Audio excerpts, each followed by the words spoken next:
And we're live for a new episode of the Electrek Podcast. I'm Fred Lambert, your host, and I'm joined by Seth Wincham. How are you doing this week, Seth? I'm good, Fred.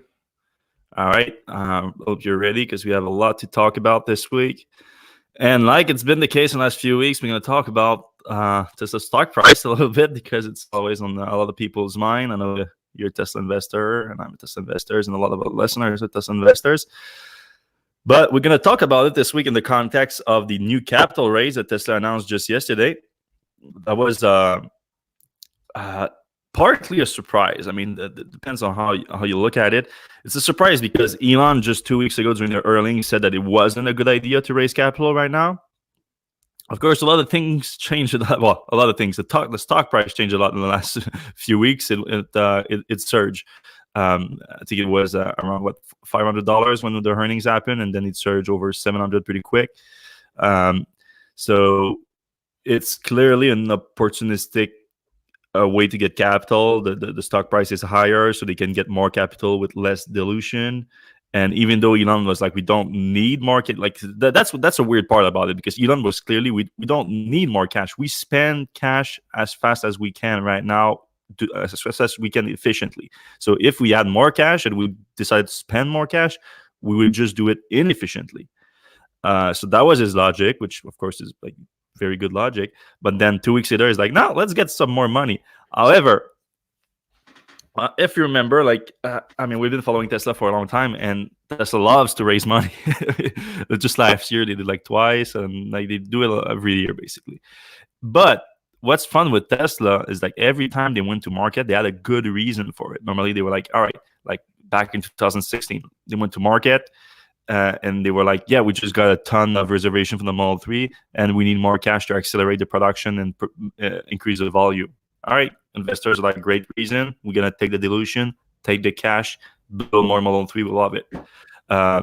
Before that, it was Gigafactory 1. I mean, like, let's get some money, Gigafactory 1, then let's get some money for Solar City and the acquisition and the solar roof production and all that. Like, there was always a good reason for it. This time, the reason that Tesla gave is, we intend to use, I'm quoting here, we intend to use the net proceeds from this common stock offering to further strengthen our balance sheet, as well as for general corporate purposes. Yeah. What do you make of that? So either that's BS or the earnings call was BS, where they said they don't need money to strengthen their. I mean, I guess it's so cheap right now that they're like, okay, well, let's pat ourselves a little bit more. I mean, I guess we could kind of that could kind of make sense. We've also heard, Elon was tweeting about the Texas Gigafactory to build the Cybertruck. But here's the thing with that, though. I think they have to disclose it if it's for that. If they plan to raise money for that, I mean, technically you could go with general corporate purposes, but I mean that's a stretch. I think I feel like it's a stretch. Yeah, but they've been known to stretch. So fair enough. Maybe, I don't know. Like, what else could they need money for? Like, all right, I think they might be very honest about it, and like strengthening their balance sheet, it might be exactly it. Even though they already have a pretty good balance sheet, especially with the $6.3 billion that they had in cash at the end of last quarter. That's a lot of cash, especially for Tesla. Why would you want to add $2 billion to that, especially if you're cash flow positive? I think the first quarter might be hard on them. Yes, and they won't. That $2 billion would compensate for it. Right. So I didn't want to say it yet, but I think Q1 is going to be really bad. Mm-hmm. I think in the US, they had like that rush at the end of the year. Europe, same deal. And then China with the virus. And that's exactly it. I think China, they were counting on China for Q1, and then the whole coronavirus thing was a bigger deal than probably they expected, most people expected. And then it's going to affect sales a lot more. And they could, since they were counting on that as being like the main driver for the quarter, maybe they're going to get a very bad quarter, and the $2 billion is going to help them pad that. I mean, they're going to probably like be cash flow negative on operation, but cash flow positive with capital raise. So That might be the logic here. Sadly, I think you're probably right Mhm. on that. I think also, they don't know what a couple quarters are going to be like, in front of us. So, you know, padding that balance sheet might be nice. They've always been living quarter to quarter. So Mhm. maybe having a few months or a few quarters of cash on hand, maybe makes them feel a little bit better about the Mhm. world. And then if we relate that to the stock and stock price and investment opportunity, like last podcast, you stated that you believe that there might be a better buying opportunity coming up later this quarter or early next quarter. I wasn't sure about that. Like I said, I haven't sold, or at least I haven't sold as much as you, because I'm less certain about that. Now with this, I think it's giving you making you a little bit more right, but I'm still concerned about like if someone would be to sell now in order to have a better buying opportunity in the near future. I'm still concerned with the second big news that we reported on this week, which is that Tesla is building a pilot battery cell manufacturing line in Fremont, which I think plays into the upcoming uh, April announcement, Battery Investor Day, or whatever they're going to call it. We're going to talk more about that later. But I think that's going to be such a big deal too. And depending on the timing on that, depending on when, because I mean, it's the timing looks like it's going to be April, but uh, I think news is going to leak because it's such a big project that they're working on. I think that I think news gonna have to leak a little bit before that. Just like we leaked this week from a bunch of job listing, we figured out that Tesla is building a pilot production line for battery cells in Fremont. So they are making their own battery manufacturing equipment, building their own battery manufacturing cell to test it in Fremont, and then they're gonna, we assume, replicate that on a larger scale in another facility. So that's a big deal because it's Tesla entering a brand new product line. They haven't made battery cells before. They made battery modules, they made battery pack, but no battery cells.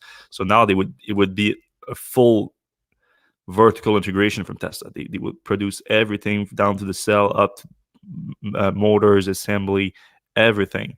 It's a big deal. And if they do it on the scale that Elon has been talking about, which that last earnings, he said a couple thousand gigawatt hour of production per year, he said. Right. So, I mean, Couple didn't hundred. say that they could do that themselves, but I said that's what they need, and they need a path to achieve that. And I think a big part of that path is going to be Tesla producing their own cell at a large scale. Um, of course, that $2 billion could also be useful for that. You can make yourself a nice battery factory with $2 billion. Right. And I think I wonder if they can skirt disclosing specifically what that's for, on the grounds that it's a strategic. They have to keep it quiet. Certainly, they could argue that. Like, Well, if you want to go like into the weeds of the details and everything, could you not just use the $2 billion that they already have on their balance sheet to invest in whatever they want, and then use that new $2 billion to right, pad their balance sheet that just went down because they dedicated some capital expenditure right, to that project from their existing? Because I mean, that 6.3 billion, it's from last quarter. That was a month and a half ago. So yeah, there's some room to play with. So we know Uh, battery day is in April at some point, probably 420 or something. But do we know when Tesla announces Q1? It's got to be around the same time, right? Yeah, it's gonna be really really close to it. So, but there's two things. So when we come back to buying opportunity and everything, if Tesla stock goes down, there's two opportunities. There's a earning in themselves, which they're gonna be later in the month of April. So, excuse me, probably after the battery day, investor day, because like you said, if it could be whenever in April, but 420 might make sense. Elon has been joking about that, and he's known to like to push the joke all the way to reality. So I wouldn't be surprised if that happens. And I think the earnings would be Normally, it's the last week of the next month or the first week of the second month of the new quarter. So either of those. So it's probably going to be after that. Either the Tesla disclosed the deliveries and production numbers the first week after the end of the quarter. So that would likely be before that Battery Investor Day. Speaking of the Battery Investor Day, Elon announced this week a Tesla April company talk. And now there's been some debate about whether that's going to replace the Battery Investor Day or that's completely different things, because he said that that's going to be held at Gigafactory New York. And they're going to talk about the solar glass and other product there too. And they're going to be customer and media tour, which sounds great. Are we going to that? I would like to. I mean, I should be back in Montreal. Buffalo is not that big of a drive for me from Montreal. I could drive one of my Tesla a little bit, which I haven't driven. I would have not driven in months at that time. So a little road trip. We can meet up there. How long is it from New York to Buffalo? It's surprisingly far. I think it's like 5 hours somehow. Like it's 6 hours from Montreal, so you have no excuse. Okay. If I'm going, you're going. All right. So yeah, but we're still people are a little bit confused about it. I did a poll on Electrek about whether what is this Tesla April company talk? Is it the new what we knew until then at the Battery and Powertrain Investor Day, which was supposed to happen in April, or is it an all new Tesla event, or is it something else entirely? So 45% of people only think that it was that it's the new Battery and Powertrain Investor Day. Majority of people think it's something else. So I'm surprised by that. It would be weird for Tesla to have like two different company talk in April. So I don't know. I think it replaced the Powertrain and Battery Day. They're just gonna do it in New York to emphasize the whole solar glass, solar roof, and all the other efforts at the Gigafactory New York, which also April coincide with a deadline for Tesla to achieve a milestone in hiring in New York. So I think Tesla is pushing hard to achieve that milestone, and they want to announce that and everything. So that's going to play a factor in it. But I think it makes more sense that they combine everything there. Maybe if they have room in the New York factory, maybe they want to produce some battery cells there. Yeah, that's a good point. I was thinking that same thing. There's plenty of room. My understanding is that recently it's been more toward capacity, but in the last couple of years, there has been a lot of just people doing nothing there. So it sounds like they've been spun up, and maybe that's another reason to have an event there to kind of show off the place now that it's running at capacity or near capacity. But again, like you said, there could be a battery line there as well. And other interesting thing too is that if they're going to discuss the solar glass there, we should have an update on the production capacity there. If you remember, Elon was aiming last year for 1,000 roofs per week. We doubt that it's happening unless Tesla is building like a ton of inventory, because we've heard of just a few hundred solar roof installations so far, like cumulatively, so not per week. So it'd be quite far from that in terms of installation. So if the production is there, Tesla is actually taking a lot of volume, but we doubt that's happening. So a nice update on that would be appreciated at that what is now known as Tesla April company talk. Oh, yeah, the same time that Elon announced that earlier this week, he also announced that Tesla is planning to expand solar roof installation in Europe and China. He just said that they're planning to announce the timing for it. So we don't know when that's going to be. So it could be like a year or two away, but they're going to announce soon when that's going to happen. So, I mean, soon could be April too. They could announce that in April. That would make sense. That would be a big deal because Tesla has no solar installation outside of the U.S. When they acquire SolarCity was just a U.S. company, and the Tesla has been selling Powerwalls and energy products in a bunch of other markets. So it would make sense for them to also expand to solar. But since they go in and end in terms of products, but the installation is not the same thing, and of course, installation is a big part of the entire solar power ecosystem. But and there's a bunch also of high competition installers in all markets. So that's also a concern. However, if Tesla enters a new market with the solar roof product, especially, then it has a big product differentiation, and then it's probably easier for Tesla to enter the market, especially if they already have the brand recognition from not just the Powerwall, but on the electric vehicle side too. So that's going to be, I think, a big, an important part of Tesla's growth in the near future. Speaking of Europe, Gigafactory Berlin, Tesla started the deforestation process at the site near Berlin, which is good news because it means that they cleared a lot of the environmental hurdles that they had to overcome with the site. They are gonna cut down a lot of trees that was causing a lot of issue with the environmental groups there. There was protest. It was affecting a bat population there, so they had to move the bats, and a lot of things was going on. But they needed to start the deforestation process by February in order to be on schedule for construction and start a production in July of next year.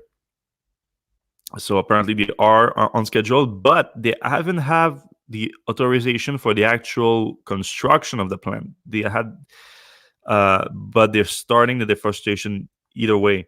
So that's kind of a risk for Tesla. They assume that they're going to have the authorization for sure, because now they're already investing in deforestation, which is I assume a decent expense too. Unless they can, if they can get some good money out of those trees, probably can. The harvesting. Yeah, but it's going to be a net loss, I think, because they also have to plant a ton of trees, 3 times as many trees as they cut. So it's going to be an expense either way, I think. I'm not an expert in that. All right. Another Tesla news. Tesla is starting to add third-party charging station to its in-car navigation system, at least in Europe for now. We assume it's going to go somewhere else too, but for now it's in Europe only. So it's a departure from Tesla that in the navigation system, even though Tesla owners can access third-party service station, Tesla would direct them normally to their own supercharger and destination charger. If you enter a destination in your in-car navigation system and you don't have enough charge to get there, Tesla's going to route you to a supercharger station, not a third-party station. And of course, it makes sense for the most part because you're going to have probably a better experience at the Tesla supercharger than at any other third party. But now Tesla is opening up those third parties to also be featured there and be part of the routing system if it makes more sense to stop there than at a supercharger station. And of course, this makes more sense in Europe because for the Model 3 at least, they already have a CCS charge port, and those stations are going to be CCS connectors. And even now for Model S and X, they have the adapters and everything. So if they have that, then it's an easy experience for them too. I could see also this working in the US now. It wouldn't make much sense right now because Tesla has its own proprietary connector. But if you remember, I said just a few weeks ago the EVgo thing that happened where EVgo started adding Tesla's own connectors to their station. Then now it would make sense for Tesla to add them to their navigation system. What do you think? Yeah, I mean, even if you own a CHAdeMO to Tesla adapter, you could it would be nice if there was like a drop down where you could pick all the CHAdeMO stations around. Like Electrify America has a ton of good ones.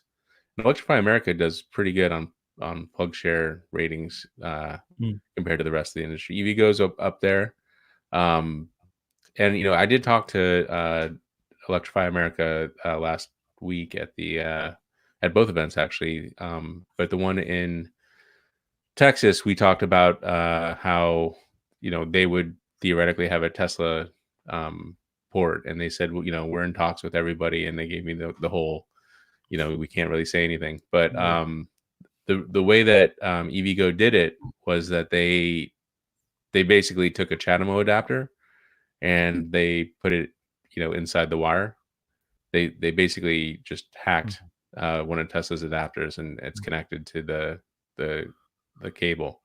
So theoretically Electrify America could do that too, but I mean, but EVgo did it with the authorization of Tesla, Right. they got the green light from Tesla and everything. But I mean, Tesla didn't do any work. They just said, Mm, take one of these adapters and make it mm, work, and you're fine. So that makes sense. Like if you have a Tesla adapter, I mean, it also makes sense. Like why not just integrate PlugShare in there for destination charging? Like there should be a, you need a destination charger, like a tab or something. Like find all the places in this area with destination chargers. There's a lot they mm, could do there because, obviously there's a lot of Tesla destination chargers, but there's a whole ton more level 2 stuff for all makes and models. And it would be kind of mhm, nice to know, like, hey, I'm staying at a hotel in Ohio in this general area, like which hotels have a level 2 charger. That would be beneficial to have. Obviously you can take out mm. your phone and find it on PlugShare, but it would be nice to have on the big screen as you're driving. So I don't know, like it makes sense. I don't know why they wouldn't do it. um I'm sure PlugShare would be honored to share their information. Yeah, I think it would be nice for everybody. but I think Plotshare, that's part of their business model. Like they sell you the information.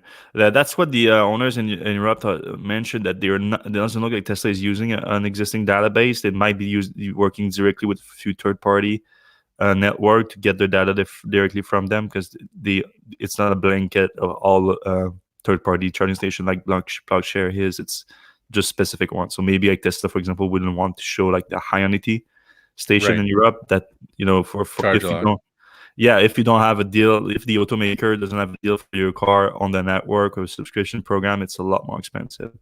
So maybe Yeah, and Tesla wouldn't want to they could send people also like there. verify them themselves. Like Tesla could go out and say, "All right, this works well. It's got a shopping center nearby. It's a good place to stop. Mhm. Safe, lighted, good energy. Like really, it's way over 50 kilowatts.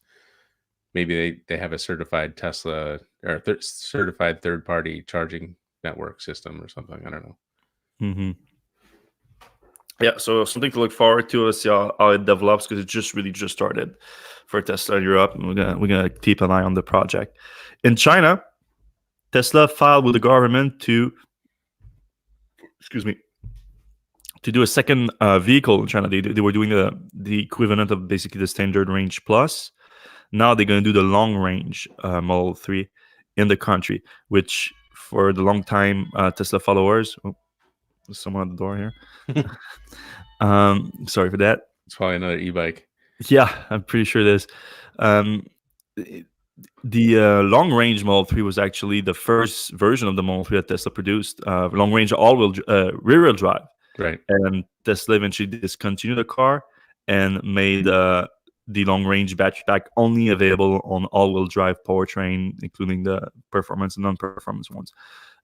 For now, Tesla is not doing any dual motor all-wheel drive system in China. Elon is even on the record saying that they don't want to do a higher-end car in Gigafactory Shanghai. They just want to do the lower-end version of the cars. So Yeah, and I actually took that to mean that the long range one wouldn't be coming. So it kind of surprised to see a long range version over there in China. sorry, it is a delivery, and I need to open the garage door, but someone's gonna do it. Thank you. Yeah, did you ask me a question or something? No, I just initially when they announced the China Gigafactory, they said that they were only going to have the base model Model 3 built there, and then Mm-hmm, all the higher end ones were going to come from the US. I kind of mm-hmm. considered the long range one to be a higher end model, maybe because I have one, but Yeah. so yeah, I don't know what the exact phrasing was, but it's kind of surprising that they're building the long range one. It also means that the China cell supplier that they're using pretty quickly ramped up a long range battery pack. Mm. Well, enough cell to do a long range battery pack at least, because Right. the standard range plus indeed will require fewer cells per car than the long range one. Mm-hmm. Yeah, I mean we don't have the price yet for it. Like it's certainly going to be cheaper than the two dual motor version than Tesla produces in the US. So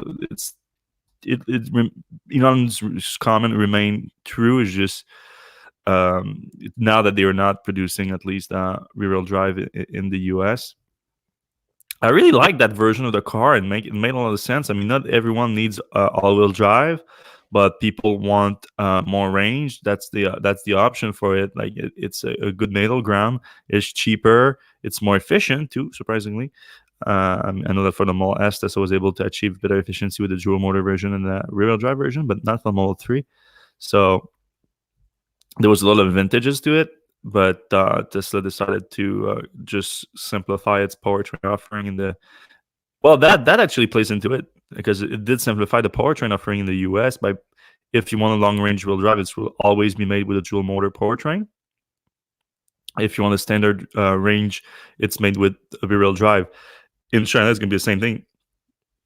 They're only going to do rear-wheel drive, so there's less complexity if you just have one motor option in each place and two batch pack options. So,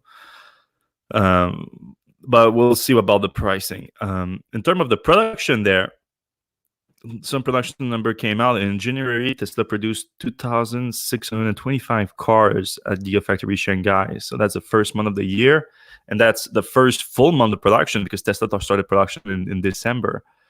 So in the first full month of production, they produced close to 3,000 cars, which is impressive in my opinion, especially if since in January of last year, a year before that, there was literally nothing there. It was literally like, it was a field. I think there was some like they were growing melons or something there, watermelons. I don't know. But now a year later, it's producing 3,000 cars in a month, and I think it would have ramped up in February. They probably would have produced more cars, but now with the shutdown that happened the first week due to the coronavirus and everything, we'll wait for the numbers. But I'm not sure that Tesla can beat the January numbers. Because otherwise, it could have produced like 9,000 vehicles easily in the quarter, and that would have been a big boost to Tesla sales. But now we're going to have to wait and see. Yep. All right, now in the less good Tesla news, we learned earlier this week that Tesla started to officially disable supercharging on all salvage vehicles. So a tipster sent us a Tesla internal memo that they sent to their service that clarify basically their what they call their unsupported vehicle policy, and the salvage vehicles are of course included in those unsupported vehicles policy. And now in that policy, they clearly state they had a few lines about supercharging, and they said supercharging or even fast charging through third-party chargers of a salvage title vehicle is permanently disabled. And once a vehicle has been declared salvage, it's always declared salvage, so it's always on the unsupported vehicle policy, so there's no reverting it. Once you get it, the vehicle is salvage, there's no supercharging. No going back. No going back.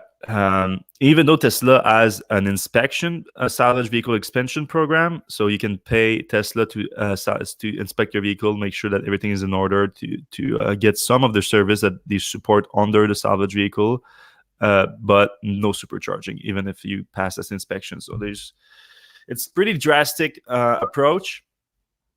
Tesla gave its reason to be safety, of course. They say that they don't know, like they can consider it unsafe, but again, they're inspecting it, and even if in inspecting it, apparently they cannot determine if it's safe or not. It's the high voltage system is safe or not, which is a bit surprising to me.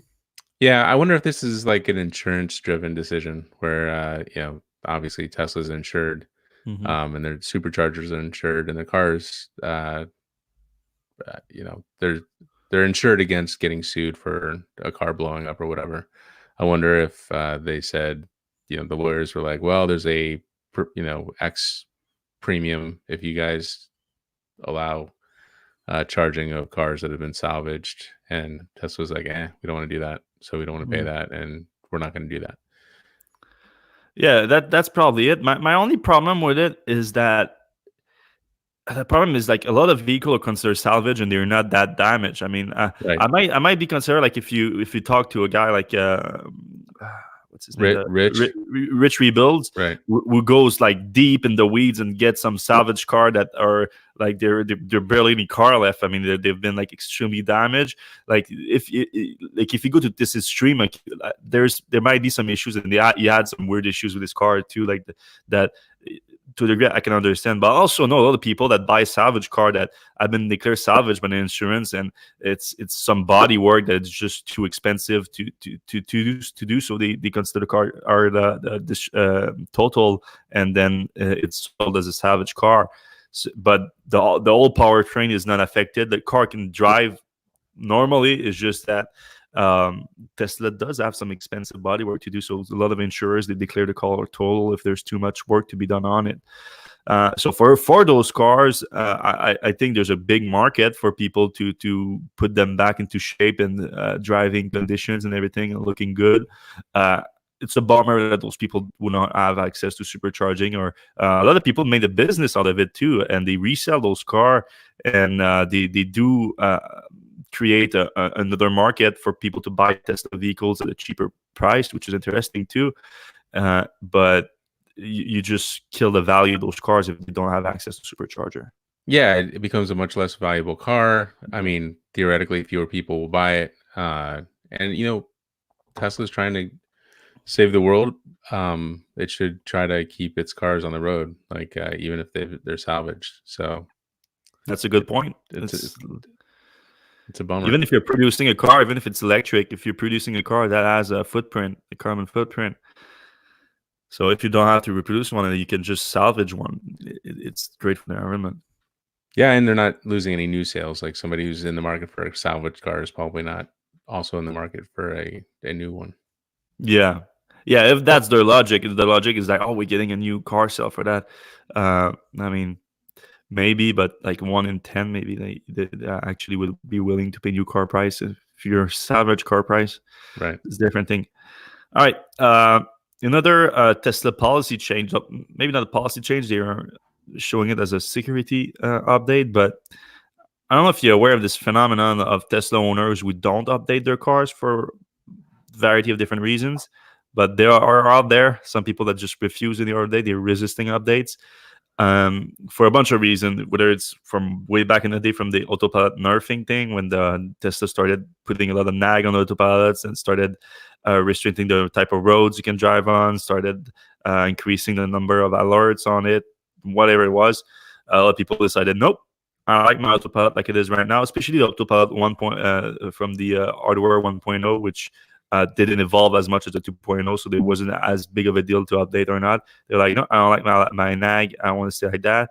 Then also the people that just don't like the new UI, which I understand less. I mean, there's no problem with Tesla's UI, and even if there is it worth not getting the new features because you don't want like the logos to be different and the menu settings or whatever? Anyway, the biggest one I think is the people that have a 85 kilowatt hour battery pack, and Tesla had this update last year that we reported on a few times where they restricted the range and the charging capability of the pack, just basically like reduce the voltage of the cells in the pack, the max voltage. For the reason they gave was like for protecting the battery pack, very vague reason that put a lot of concern in the owner's mind. Like, why do you need to protect now? What's happening now that needs protection and everything? And of course, it happened after a bunch of fires too. So like people are like linking those two together. And now Tesla was being sued for it too. Late last year, the owner banged together to make a class action against Tesla over the issue. So some of those owners, when they started, I think we broke the news on that thing. When we started reporting on it, it became more publicly known after the update started coming out and everything. A lot of people resisted that update so that they don't get that and they don't get their range affected. So those people too are part of that small group of owners that don't accept software update. Now Tesla is trying to force them to. Some of those owners receive an in-car message that says that, I'm quoting here, the Tesla network is undergoing an enhancement for increased security in order to maintain compatibility with and access to connected vehicle feature. This vehicle requires a software update to at least version 2019.40.2.3. If not updated prior to May 1st, 2020, this vehicle may no longer be able to receive over-the-air software update, access the Tesla mobile app and associated feature, utilize voice command, receive streaming media content, and other connectivity dependent feature may be impacted. So I mean that's that's a lot of features there that would work, a lot of feature that most people I think daily use. So it would be a big deal. Yeah, I'm actually kind of surprised they can't just push the update. Like, why can't they just say, "Here you go"? Like, you wake up in the morning and you got the new update. A 3 a.m. push or something. Okay, that Tesla force them to get the update, you mean? Yeah, why can't they just force the update through? Yeah, I'm not sure, but some people reach out to me. Some people are very familiar with Tesla software, and they explain the reason behind it. Let's see here. So it's especially for the people that are on the MCU1, apparently. Tesla is not using the Open VPN anymore. It's being replaced by something called Hermes. And it's apparently it's going to be a different system that's going to allow Tesla to. I'm not sure that person wants me to share their name for that, so I'm not going to do it. But it's a good source. They're going to be able to more easily access the vehicle for other things, like when Tesla like unlock and locks specific features that they don't really need to do it through a software update. It's going to be easier for them to do that. It's going to apparently also really enhance security, so Tesla is not lying about that, but they're definitely using it to block to force those people to update. I think it's going to work, in my opinion, just because of everything that they will lose. All right. Also, Tesla recalled this week the Model X, about 15,000 Model X, the first batch that was produced up to mid-October 2016, mid-October 2016. So that's around the time that Tesla released the Autopilot 2.0 too. So there was a lot of changes around that time. It's regarding some corrosion around a bolt that's linked to the power steering system, so you could lose power steering if something happens regarding that bolt. That can be affected also, especially in the colder weather situation. If you remember, it's the exact same thing that led to a voluntary recall of over 100,000 Model S 2 years ago. So I'm not sure where the Model X, the same thing is happening now 2 years later, if like it wasn't as urgent of a problem or anything like that, or maybe like Tesla had the retrofit program for the Model S, since they were over 100,000 car, it just took that long and then they switched the Model S. I don't know for sure, but for some reason that came out this week. They issued a voluntary recall earlier this week. All right, on the Boring Company front, that just came out a few hours ago. We just posted that. The Boring Company broke through the first tunnel of the Las Vegas project, which is going to be the first fully deployed commercial Boring Company loop system. There's going to be 2 tunnels through the convention center, 2 0.8 miles tunnels, and they just finished the first one. So we posted a video of them breaking through the first one, which is a big milestone for them. Now they just have to replicate that for the second one. They're going to have both tunnels, and then it's just about deploying the actual system to transport people in those tunnels. They confirmed also in the press release that the system is going to be Tesla vehicles. They didn't specify what Tesla all-electric vehicle is going to be, but it's going to be Tesla vehicle that is going to power the whole people mover inside that. So there's really 2 main options there. If you remember, you were there with me and back in 2018 when we went to LA for the launch, right? Yeah, the tunnel. Yeah, the tunnel. Yep. When they unveiled the Model X thing, no, you were there with me when we first got into the tunnel, but not with the Model X thing with the wheels that came out, right? No. Okay. So that was a weird thing where, like, for a long time we thought Tesla's gonna just like build a vehicle that's gonna go inside those tunnels, but instead in 2018 Elon unveiled this Model X with retractable tracking wheels, basically, that goes and facilitate going inside the tunnel and staying within the tunnels without hitting the side, basically. And they said that's going to be it. That's going to be like the vehicles, going to be Tesla vehicles using those, and that's going to be transporting people. So that was surprising to people. But then they also opened the door to still making a dedicated people Tesla vehicle, electric vehicle people mover that would go inside those tunnels. So it still might be either one of those two. We'll see, but it's going to definitely be a Tesla electric vehicle for that project.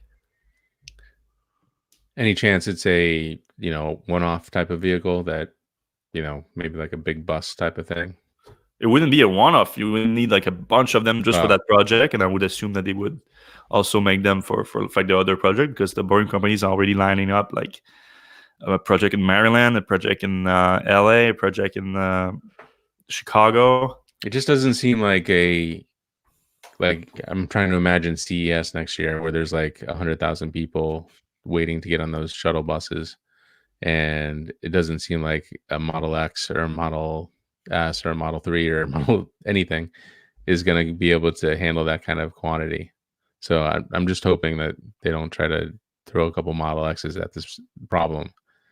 I'm like kind of praying that they don't do that, but I'm on board with you on there, because there's a lot of problem with using the Model X for that. What I want them to use is a custom made vehicle that can do both ways, right? Like reverse and forward. So they don't have to turn around. They don't have to turn around. That's going to be a big problem to turn around for me. Each tunnel it doesn't sound like a lot. Like you can turn around the car pretty quick. That few seconds, it's a lot. It slows everything down. Also, getting in and out of a Model X it's not that hard, especially with the falcon wing doors and everything. But that's also like a few more seconds than just getting into like a bus or even like a metro cart, a subway system. Mm-hmm. You have to sit down, you have to go to the back seat or whatever. People like the first one to get in gets into the second row seat instead of getting the third row seat, and now you have to move and everything. It's going to be a mess. So if Tesla make that vehicle that the Boring company has showed a few times, that's like a pedestrian mover basically, so you can just open sliding door and you can just get in and out, walk in and out, and you can have some standing place too. That's the way to go for sure. That reduce a lot of the entry and getting out time. And if it just the same thing each side, it can go reverse or forward. You just move the car on the platform a little bit, and then people get in. It's sweep the other side of the tunnel, and that's it. So I think that's the solution here. But it would require a brand new type of car, though you can probably build it on a Model X platform, in my opinion. All right, the Porsche. The first Taycan 4S deliveries happened in Germany this week. Kind of a big deal, because I think the 4S is going to be where the volume is going to be. I mean, you tested the Turbo last week, Turbo S. They were great cars, super performing cars, competitive with the Model S and a lot of metrics except for efficiency, maybe. Though there was something that came out this week that you posted, like the efficiency. Yeah, Car and Driver did a test, and it turns out in their particular test at 75 miles per hour around a loop, the Taycan Turbo S, which is the least efficient of the Taycans, turned out to be not. So it's rated at 192 miles, and I think they got 220 out of it, something like that. And what was more surprising to me is that the 300 plus mile Model S performance only got, I think, 230 or 240 miles. So it was pretty close to the Model S, which like makes no sense at all. And in the article, I kind of went through the scenarios which could have caused it, and it probably comes down to the tires they used and the testing methods and whatever. But as it relates to this story, that's a great car for it's a expensive car. It's 100,000 still, 4S, but still a great car. Efficient. It's more efficient. Yeah, more efficient. It's for the longer range version, the 93 kilowatt hour version, which is the same battery pack as the turbo version of the car. It's a little bit more expensive than 100,000, but at least you get the longest range of any Taycan, because again, it's a little bit less powerful. It's more efficient. So I think that's where the volume is going to be for the Taycan. And truth be told, it's still a fast car. And what most Porsche owners like about it is it looks like a Porsche, and it looks exactly, except for the wheels, like a Turbo S. So most Porsche owners will be happy with that. Yeah, do you think that would be an interesting? We don't have the EPA numbers for that yet. The delivery just started in Europe, but I'm curious to see that the EPA on the 79 kilowatt hour Taken 4S, because the WLTP is 253 miles, 407 kilometers. It could get close to the Turbo S EPA on a much smaller battery pack, I think, with smaller wheels. I think so. I think the wheels are the big. I Yeah. mean, that's Porsche thinks that the whole difference between the 4S and the Turbo S is the wheels being super inefficient, and those are monster wheels with huge calipers and all the other stuff. Oh, they look good. They look good. Yeah, they're nice wheels. Not super efficient though. Nope, not at all. Jaguar, the iPace. I mean, I'm a fan of the iPace. I know I'm not. It's not a wildly accepted belief that it's a great car, but I do think it's a great car. Just again, not that efficient, but still, you get over 200 miles of range on that thing, which is nice. And I just think it's a beautiful looking car. They're having some production. They're having some problem producing it though. If you remember, Jaguar actually working with a third party to assemble the car in Graz, Austria. And now they're having some battery cell supply problem with LG apparently. And they stopped production just for a week. It's not that big of a deal, but they didn't have any batteries to produce it that week, and they had to shut down production, which I think highlights a problem with battery supply in the EV industry that's directly affecting the number of cars you can get on the market right now. So something to keep in mind. Yeah, and these are all LG, right? Like all yeah. So LG seems to be having some delivery problems because we've heard that Mercedes is gonna miss some of their targets, although Audi too. Audi, the Mercedes in particular refuted that, but it was quite a good German magazine that posted it, and they didn't retract their story. So I think there's probably some truth there. So this is one of those things where we say, didn't you look at Tesla 10 years ago? And Tesla 10 years ago said, you know what, we got to own this battery supply because we can't deal with the fluctuating prices and the fluctuating supply. We need to own this. In fact, like I think Tesla may be even going down the value chain a little bit more into like the whole mining operations. But as far as these companies, they're kind of just stuck with LG, or they can go to Samsung or any of the other manufacturers, but there's a limited supply of batteries out there, and the battery companies can kind of play them off of each other and say, well, we don't have any more battery, but if you spend a little bit more, maybe you can get some more. So it's going to be kind of a rough ride for some of these guys. Especially LG, I felt like they probably overextended themselves. Yep. Like the LG Chem, the whole thing is batteries, like selling batteries, and you're like, oh, electric vehicles are coming, we're gonna get some money, and Panasonic is making a killing with Tesla.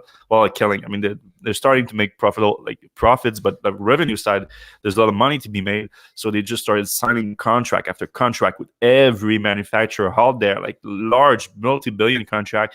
And they were like, "Oh, then we're gonna be able to produce those. We're gonna be able to produce those." But it looks like they're still catching up the production to what they actually promised to deliver. So I think, and I think that could be a bigger issue in the near future, because it's the problem right now with relatively small volume vehicles like the e-tron, like the iPace, like the EQC. What happens when you have the ID3, when you have all those like high volume vehicles that are supposed to come out in the next few years, the Mach-E, and what they're playing like 50,000 the first year of production. That's decent sized production. And then in 2022, you have like hundreds of thousands of cars production, the programs, like single programs with hundreds of thousands of cars coming. If they have problems now, are they able to ramp up in the next 2 years and everything? So it's my main concern right now with the ramp up of electric vehicles, I want to see a stronger battery supply chain. Yeah, and some like Europe's trying to build their own cells. Most cells come out of Asia, besides the Gigafactory. But I think Europe is trying to kind of be independent in the cell production, so they're trying to spin up a couple of their own factories. And obviously in the US, we should be doing the same. Although I don't think outside of Tesla, anybody's really, Nissan has that one factory that they spun out. And I do believe that GM is working with LG directly. With LG, right, on building a factory here. Mm. But anyway, it's a problem. Like, this is a problem Tesla saw 10 years ago, or whatever, 5 years ago.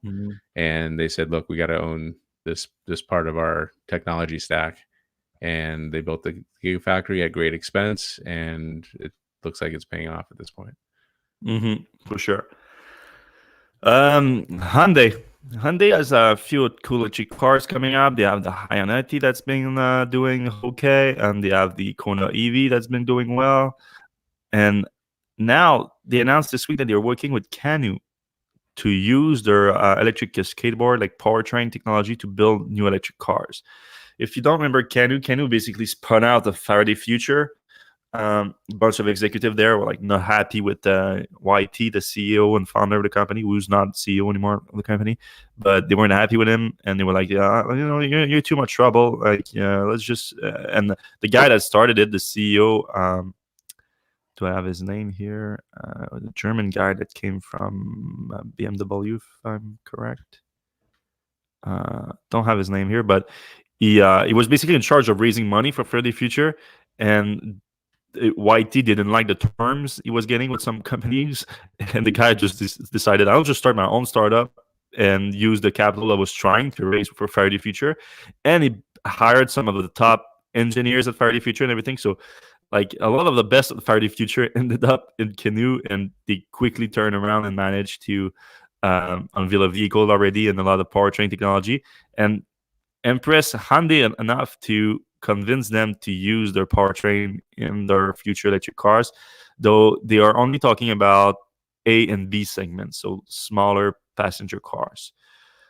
That's surprising to me, because it's like major manufacturer like Hyundai decide not to own the most important part of their cars anymore. They're like, let's just hire a third party to do the most important part of the car.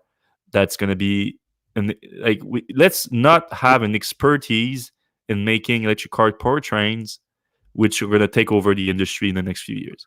Yeah, it blows my mind. And they also have the Ioniq. They've had that for a while. They just upgraded it. That's a low. I mean, it's not an A/B segment, but it's not a expensive. Not far from it either. Right. Yeah. So very weird decision. I question what is so good about Canyou. Maybe Canyou's got some really cool technology. Yeah. Or what is so bad about the Ioniq platform that they've already built and had around for years? Yeah, the only good reason would be like, okay, Canyou just surpass the entire market? They have an insane technology right now that's just so much more efficient and everything. I'm giving them the benefit of the doubt. It might be that, but I would be surprised if it's really the case. I'm sure it's good, but it's not like it's not worth not developing your own expertise as a major automaker to have to produce your own electric powertrains, because that's going to be the core of the industry going forward. So it blows my mind. But they're not alone there. I mean, Ford is they're working on their own technology for the Mach-E and for the F-150, but they're also going to use the Ford the Rivian platform. They're also going to use the Volkswagen MEB platform. Those are all moves that are like, why would you want to do that? But if you look at the history of the automotive industry, they've been in history of using decentralizing basically the supply chain, and just having they are basically all supply chain companies. They're logistic companies that buy components from other companies and bring everything together into one car. So they assemble vehicles and they produce engines. Now the engines is out of the equation, and instead of all right, let's focus on not all of them. Some of them are definitely focusing on it. If you look at Tesla, of course, but also some of the major ones like BMW, Mercedes, and everything, they are focusing on the core technologies. For sure, they are building their own electric motors and everything. But those that are doing that and using other companies, it's surprising.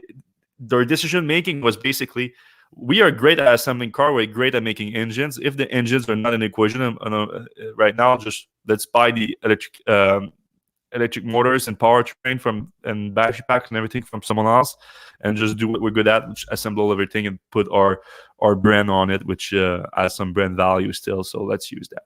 That's a giant risk in my opinion. So that's why right now I'm betting on Tesla, because Tesla is vertically integrating everything.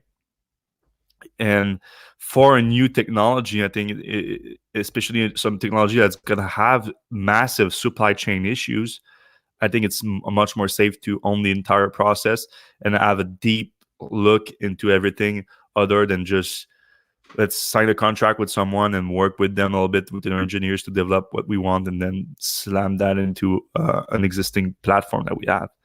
And that's another thing too. So they don't want to give up their existing vehicle programs. So They want to like just insert someone else's platform into an existing program.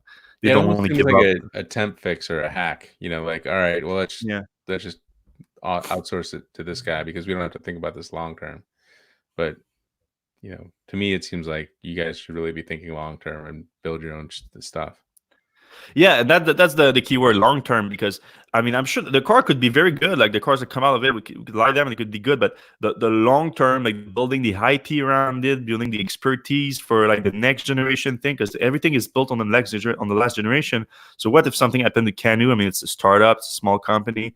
I mean, they did raise like over $1 billion, so like, give him that. But still, like, it's risky. It's risky as hell. Same thing with Rivian, do a little bit less risky in my opinion. Was a better move from Ford because they also invested a lot of money in the company. So it was like, it wasn't as risky, but still. Mm-hmm. Anyway, let's move to questions. If you guys have questions, put them in the comment section below. But we already have some, so we're gonna look into that. All right, so we covered this a little bit, and a couple people asked this, but the money that Tesla brought in through its stock raise is one possible reason. Could be a gigataxis. Elon doesn't usually joke, although he does joke quite a bit. But when he's joking, there's usually something behind it. Mm-hmm. And he did say thoughts on gigataxis. We discussed this actually last week. There's a lot of synergies, like with SpaceX being there, and Austin being a good place to start up shops. So, and they have a lot of chip and software people there. So maybe it does. Maybe somehow it is for gigataxis. We don't know. Yeah, well, the specific question from Stefan is that is the new money that they raised for the gigataxis. We discussed that. I mean, it's either Tesla lied about it and the new money is not for general purposes, but that would be weird. Normally they have to disclose what's the money for, and they said general purposes, not Gigafactory Texas. So Frederick Sternkorb asks, that statement leaves a lot of flexibility. They added 30% to cash for 1.8% dilution. Yeah, I mean, that's the whole point. The stock price was so much higher that the dilution would be lower. But the flexibility of the statement we just discussed, like, yes, there's room for it, but it would be a strange approach not to be just straightforward about it. So Model Y's stockpiling at Fremont. Wayne Llewellyn says that he saw drone footage that they're stockpiling Model Y's. Oh. So I need to check that out because I'm not aware of that. Yeah, that would be a pretty interesting story. We'll if you guys are out in the area, get your drones out, do a flyby, send us an image. Yeah, Fred at Electrek.co, and I'll take a look for sure. So mining integration, we talked briefly about like how Tesla's moving up and down the value chain. They're getting into mining a little bit. I did see something, I can't remember where, that was kind of interesting about mining. In the 10Q, you sent me something in the 10Q that came out this week. Right. Yeah, they had a thing. Let's see if I can find it in our, mine safety disclosures, item 4. One of the things in the 10Q. And I was like, that's weird. Tesla's not mining anything. Like, why do they have mine safety disclosures? So maybe. Well, they do have a report about mining, like critical minerals that could be conflict minerals. Right. and they do inspect the safety of the mining operation for that. So that could be in it, but I don't know. It's vague. Yeah. Vague. All right. Battery Day should be Earth Day, 4/22. That makes sense. So we have a lot of like that would be a Wednesday. 4/20 is Monday. That whole week's looking pretty good. We'll see. Not a big fan of Tesla. Probably in the wrong chat room then. April 20th is a Monday, but earnings will be that week. So we'll see. Yeah, that's likely going to be like a Wednesday of that week. So if there's bad news in the earnings, that might be a good thing to compensate with like a really huge quickly, announcement. like between earnings and Battery Day, like Yeah. buy. You sell before or buy before the battery day and then sell on battery day. Like buy the rumor, sell the news, right, and then stay out of the earnings probably. Well, it depends if earnings is before the Battery Day, because if earnings is first, then you want to sell before earnings, then buy on the No, but it looks like the earnings is going to be after. He said it's on Monday. Okay. Adrian said it's on Monday. Normally the earnings on Wednesday. All right. Well, don't take our advice. I sold at 550. So what do I know? If they're going to fully integrate, remember Elon mentioned that it might get into the mining business. Capital raise could be related to mining investment. Yeah, but again, they should say it. That's the problem. They should say it. They're supposed to. This guy missed the first minutes. We did talk about DC fast charging on salvaged cars. Hopefully, we answered any questions there. There was a story going around about used cars getting unupdated, like losing full self-driving or losing. We reported on that. Yeah, and then that sounds like a mistake from Tesla. Like they did the blanket. I heard that they later on re-upped it. So. Yeah. Oh, yeah. And that's, again, a great example of where Tesla fans push it too much. Because I posted that article, and some of them were like, no, Fred, you're FUD, it's fear and doubt, or certainty and doubt you're pushing because the Tesla deactivated the autopilot before he actually sold, the dealer sold it to the owner. So it's the dealer's fault and everything. And no, that was, I was clear from my article. It was clear from the original Jalopnik article and everything, is that they did the audit before the dealer sold it, but they didn't deactivate autopilot before the owner took the ownership of it. So the owner had the autopilot for a while, and then it was deactivated because Tesla took a while between the audit and actually deactivating. So my understanding from this story is that Tesla did an audit on all their cars to make sure that they didn't activate autopilot in some cars that didn't pay for it, which I think the problem stems from them screwing up and activating a bunch of autopilot in cars that they shouldn't have activated. And then to correct their mistake, they went too far and they didn't like match their ledgers correctly with where they uploaded the system and who paid and paid not, especially for cars that change ownership between owners. So they try to match probably the Tesla account of the owner, see they're buying everything that they bought and match it to their car software. And then if they saw that the owner didn't buy anything because it's a used car and the previous owner bought it on that car, then they deactivate it, which is of course a big mistake to do, and it's not fair. And like I said in my article, I thought it was a mistake on Tesla. They didn't like on purpose try to sell the software twice on the same car. But who knows? All right. So 2 questions. One is charging situation seems to be completely against Tesla's ethos of sustainability. That's what we were talking about earlier. I'm super frustrated by it. Even lightly hail damaged cars can be salvaged, even though they're fine. That's interesting. I didn't know that hail could total a car. Oh, I'm sure it could some good hail, like because their entire body is damaged. So if you have to remove everything and change all the panels, that's way too expensive. And yeah, he's perfectly right. That wouldn't affect the powertrain at all, though. So there's no reason to not accept supercharging from that. Any thoughts on total production deliveries in Q1? There seem to be around 4 ships less on the water than Q4. This is from Adrian Farkas.